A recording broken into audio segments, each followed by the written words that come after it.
નમસ્કાર મિત્રો, hello education પર આપનું સ્વાગત છે। વ્યાયામ શિક્ષકોની ભરતી બાબતે મિત્રો થોડી હલચલ થઈ છે અને ઘણા વર્ષોથી આમ તો વ્યાયામ શિક્ષકોની ભરતી કરી નથી। 2011 ની આજુબાજુ લગભગ ત્યાંથી ભરતી બંધ થયેલી છે। 15-16 વર્ષ વીતી ગયા છતાં પણ વ્યાયામ શિક્ષકોની ભરતી કરેલી નથી। આવા ઉમેદવારો દ્વારા વારંવાર રજૂઆતો ગાંધીનગર કરી છે।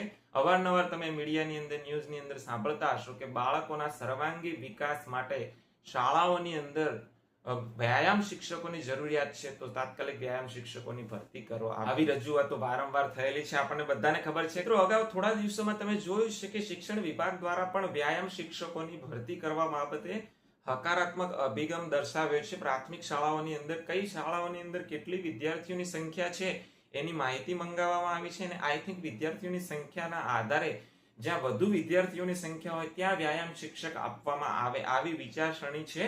અને એના રિલેટેડ ગઈકાલે મને લેટર મળ્યો છે કે રાજ્યની 501 કે તેથી વધુ વિદ્યાર્થીઓની સંખ્યા ધરાવતી 1141 સરકારી પ્રાથમિક શાળાઓમાં વ્યાયામ શિક્ષકની નવી જગ્યા ઊભી કરવામાં આવેલ છે અને એના રિલેટેડ શિક્ષણ વિભાગ દ્વારા રાજ્યની સરકારી પ્રાથમિક શાળાઓમાં કાયમી વ્યાયામ શિક્ષકની નિમણૂક માટેના નિયમો ઘડવા માટે એનસીટી નું જે જાહેરનામું છે એનાથી પ્રાથમિક અને ઉચ્ચતર પ્રાથમિક વ્યાયામ શિક્ષકની નિમણૂક માટે નિયત કરવામાં આવેલ લઘુત્તમ લાયકાત એને ધ્યાનમાં રાખી અને વર્તમાન સમયમાં વિદ્યાર્થીઓના સર્વાંગી વિકાસ, શારીરિક શિક્ષણ અને રમતગમતનું મહત્વ ખૂબ જ વધ્યું હોય, બદલાતા સમય અને નવી રાષ્ટ્રીય શિક્ષણ નીતિના પ્રવાહોને ધ્યાનમાં રાખી શાળાઓમાં કાર્યરત તેમજ નવી ભરતી થનારા વ્યાયામ શિક્ષકોની શૈક્ષણિક અને વ્યાવસાયિક લાયકાતોના ધોરણો નક્કી કરવા માટે એક અગત્યની મીટિંગ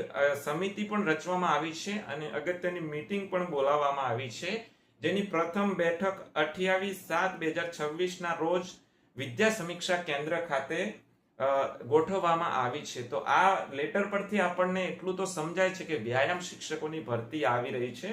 આપણને એમ પણ થોડા દિવસોની અંદર વ્યાયામ શિક્ષકોની ભરતી આવશે એવી અટકળો આપણને ખબર પડી હતી। એની પ્રથમ બેઠક છે કે શૈક્ષણિક અને વ્યાવસાયિક લઘુત્તમ લાયકાત કેટલી નક્કી કરવી એના માટેની સમિતિ બનાવવામાં આવેલ છે અને પ્રથમ બેઠક છે એ 28/7/2026 ના રોજ યોજવામાં આવશે। તો સારા સમાચાર છે, જે લોકો સીપીએડ બીપીએલ લગભગ એમના માટે આ મહત્વના સમાચાર છે વ્યાયામ શિક્ષકોની, અને પાછી કાયમી ભરતી છે, એટલે આ રીતના સારા સમાચાર આપણને મળ્યા છે। આશા રાખીએ કે કાયમી વ્યાયામ શિક્ષકોની ભરતી પ્રાથમિક અને ઉચ્ચતર પ્રાથમિક શાળાઓની અંદર ઝડપથી આવી જાય અને રાહ જોઈ રહેલા જે લોકોએ વારંવાર રજૂઆતો પણ કરી છે ગાંધીનગર, આવા તમામ ઉમેદવારો માટે ઝડપથી સારા સમાચાર મળે। આજના વિડીયોની અંદર બસ આટલું જોવાનું છે। વિડીયો ગમે તો ચેનલને સબસ્ક્રાઇબ કરી દેશો અને તમામ મિત્રો સુધી આ વિડીયોને અવશ્ય શેર કરશો।